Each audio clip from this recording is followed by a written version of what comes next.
Hi friends, ഇന്ന് ഞാൻ നിങ്ങളുമായിട്ട് ഷെയർ ചെയ്യുന്ന നല്ല ടേസ്റ്റി ആയിട്ടുള്ള ഒരു ഇഫ്താർ സ്നാക്കിൻ്റെ റെസിപ്പി ആയിട്ടാണ്. നമുക്കത് അരിയെ വയറ്റിയെടുക്കുക ഒന്നും ചെയ്യേണ്ട ആവശ്യമില്ല കേട്ടോ. വളരെ എളുപ്പത്തിൽ ഉണ്ടാക്കിയെടുക്കാൻ പറ്റും. അപ്പോൾ അതെങ്ങനെയാണ് നോക്കിയാലോ. ആദ്യം തന്നെ ഒരു പാൻ അടുപ്പത്ത് വെച്ചിട്ട് അതിലേക്ക് കുറച്ച് നെയ്യ് ഒഴിച്ചിട്ടുണ്ട്. ഇനി ഇതിലേക്ക് കുറച്ച് അണ്ടിപ്പരിപ്പാണ് കഷ്ണങ്ങളാക്കിയത് ഇട്ട് കൊടുക്കുന്നത്. നട്ട്സൊക്കെ നിങ്ങൾക്ക് ഏത് നട്ട്സും ഇതിലേക്ക് ചേർത്ത് കൊടുക്കാം കേട്ടോ. കിസ്മിസൊക്കെ ചേർത്ത് കൊടുക്കുക. അണ്ടിപ്പരിപ്പ് ഒന്ന് വറുത്തെടുക്കുന്നുണ്ട്. ഒന്ന് മൂത്ത് വരുന്ന സമയത്ത് നമ്മൾ ഇതിലേക്ക് റവയാണ് ചേർത്ത് കൊടുക്കുന്നത്. അപ്പോൾ ഇത് കോരി മാറ്റിയിട്ട് വേണമെങ്കിൽ റവ ചേർത്ത് കൊടുക്കുക. ഞാൻ ഇതിലേക്ക് തന്നെ റവ ചേർത്ത് കൊടുക്കുകയാണ് ചെയ്യുന്നത്. ഇതിന് പ്രത്യേകിച്ച് അളവൊന്നും ഞാൻ പറയണില്ല കേട്ടോ. നിങ്ങൾക്ക് ഏത് അളവിലും ഉണ്ടാക്കിയെടുക്കാം. അപ്പോൾ കുറച്ച് റവ ചേർത്തിട്ട് നല്ലപോലെ ചെറിയ തീയിലിട്ടിട്ട് ഇതൊന്ന് വറുത്തെടുക്കണം. റവ നന്നായിട്ട് വെന്ത് കിട്ടണം കേട്ടോ. ആ നെയ്യിൽ തന്നെ നന്നായിട്ടൊന്ന് വറുത്തെടുക്കുക. നന്നായിട്ടൊന്ന് മൂത്ത് വരുന്ന സമയത്ത് നമ്മളിതിലേക്ക് ചിരകിയ തേങ്ങയും കൂടെ ചേർത്ത് കൊടുക്കുന്നുണ്ട്. തേങ്ങയും റവയും ഒരേ അളവിൽ നിങ്ങൾക്ക് എടുക്കുക. ഇല്ലെങ്കിൽ തേങ്ങയുടെ അളവ് കൂട്ടിയിട്ട് അങ്ങനെ വേണമെങ്കിലും ചെയ്യാം. ഞാനിവിടെ അത്യാവശ്യം ഒരു പാകത്തിനാണ് രണ്ടും എടുത്തിട്ടുള്ളത്. അങ്ങനെ അളന്നിട്ടല്ല എടുത്തിട്ടുള്ളത് കേട്ടോ. അപ്പോൾ അതൊക്കെ വീട്ടിലുണ്ടാക്കിയെടുക്കുന്ന സമയത്ത് നിങ്ങളുടെ ഇഷ്ടത്തിനും സൗകര്യത്തിനൊക്കെ അനുസരിച്ചിട്ട് നിങ്ങൾ ചെയ്യാം.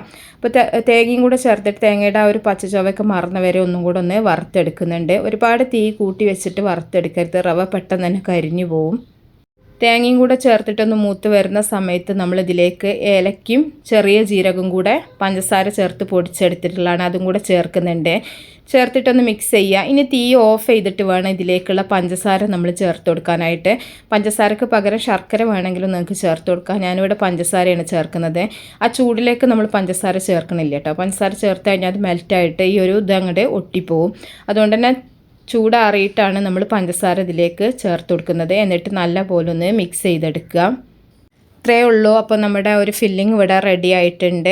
ഇനി നമ്മൾ നേരത്തെ കുറച്ച് ചപ്പാത്തി ഉണ്ടാക്കി വെച്ചിട്ടുണ്ട്. മൈദയിൽ ഉണ്ടാക്കിയിട്ടുള്ള ചപ്പാത്തിയാണ് കേട്ടോ. മൈദ, ഉപ്പ്, വെള്ളം ചേർത്തിട്ട് കുഴച്ചെടുത്തിട്ട് ചപ്പാത്തി പരത്തി എടുക്കുന്ന പോലെ തന്നെ പരത്തി ചുട്ടെടുത്തിട്ടുള്ളതാണ്. അപ്പോൾ ഒരുപാട് അങ്ങോട്ട് പൊള്ളി വരുന്ന വരെയൊന്നും ചുട്ടെടുക്കേണ്ട ആവശ്യമില്ല. ചെറുതായിട്ടൊന്ന് വെന്ത് വരുന്ന സമയത്ത് തിരിച്ചു മറിച്ചു വിട്ടിട്ട് നമുക്കത് ചട്ടിയിൽ നിന്ന് എടുത്ത് മാറ്റാം. എന്നിട്ട് ഇതുപോലെ അതിൻ്റെ പകുതി ഒന്ന് മുറിച്ചെടുത്തിട്ടുണ്ട്.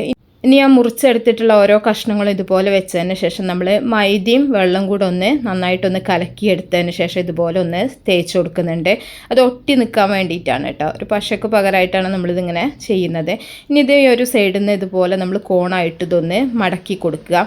വളരെ എളുപ്പത്തിൽ ആർക്കും ചെയ്യാൻ പറ്റും. ഇനി ഇതിൻ്റെ ഒരു അറ്റം ഒന്നുകൂടെ നമ്മൾ ആ ഒരു മൈദയുടെ മിക്സ് തേച്ചിട്ട് നല്ല പോലെ ഒന്ന് ഒട്ടിച്ചെടുക്കുകയാണ് ചെയ്യുന്നത്. അപ്പോൾ ഈ ഒരു ചപ്പാത്തി നേരത്തെ റെഡിയാക്കി വെക്കുകയാണെന്നുണ്ടെങ്കിൽ മസാലയും വെക്കുകയാണെന്നുണ്ടെങ്കിൽ നമുക്ക് ആ ഒരു കുറഞ്ഞ സമയം കൊണ്ട് ഫ്രൈ ആക്കി എടുക്കാൻ പറ്റും. ഇനി ഇതിൻ്റെ ഉള്ളിലേക്ക് നമ്മൾ നേരത്തെ റെഡിയാക്കി വെച്ചിട്ടുള്ള റവയുടെയും തേങ്ങയുടെ ആ ഒരു മിക്സ് ഉള്ളിലേക്ക് നന്നായിട്ടൊന്ന് നിറച്ച് കൊടുക്കുക. ഈ മിക്സിന് പകരം നിങ്ങൾക്ക് സ്പൈസി ആയിട്ട് വേണമെന്നുണ്ടെങ്കിൽ ചിക്കൻ്റെ ഫില്ലിങ്ങോ അല്ലെങ്കിൽ ഉരുളക്കിഴങ്ങ് മസാലയൊക്കെ നിറച്ചിട്ട് ഇതുപോലെ ചെയ്തെടുക്കാം കേട്ടോ. ഞാനിവിടെ ഈ ഒരു മിക്സ് വെച്ചിട്ടാണ് ചെയ്യുന്നത് മാത്രം.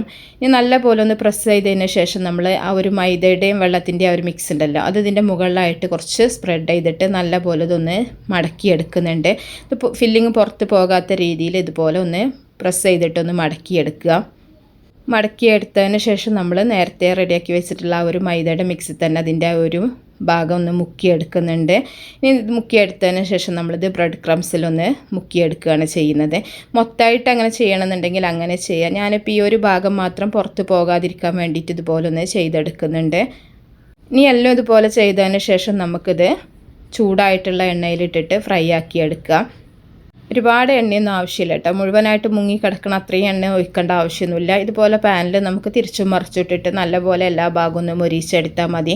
ഇതിൻ്റെ ഉൾഭാഗമൊന്നും ഒരുപാട് വേവാനൊന്നും ഉണ്ടാവില്ല. ആ ഒരു നമ്മൾ ചുറ്റിയെടുത്തിട്ടുള്ള ആ ഒരു പുറം ഭാഗം നന്നായിട്ടൊന്ന് മൊരിഞ്ഞ് കിട്ടിയാൽ മതി. അപ്പോൾ ഒരു മീഡിയം ഫ്ലെയിമിലിട്ടിട്ട് നല്ലപോലെ തിരിച്ചും മറിച്ചിട്ടിട്ടൊന്ന് മൊരിച്ചെടുത്താൽ മതി. ഇത്രയേ ഉള്ളൂ. അപ്പോൾ എല്ലാവരും ഒന്ന് ട്രൈ ചെയ്ത് നോക്കുക. ഇഷ്ടപ്പെട്ടാൽ നിങ്ങൾ തീർച്ചയായിട്ടും ലൈക്ക് ചെയ്യുക, ഷെയർ ചെയ്യുക, മാക്സിമം സപ്പോർട്ട് ചെയ്യുക. അപ്പോൾ നല്ല നല്ല റെസിപ്പികളൊക്കെ ആയിട്ട് നമുക്ക് അടുത്തൊരു വീഡിയോയിൽ കാണാം. ഓക്കേ.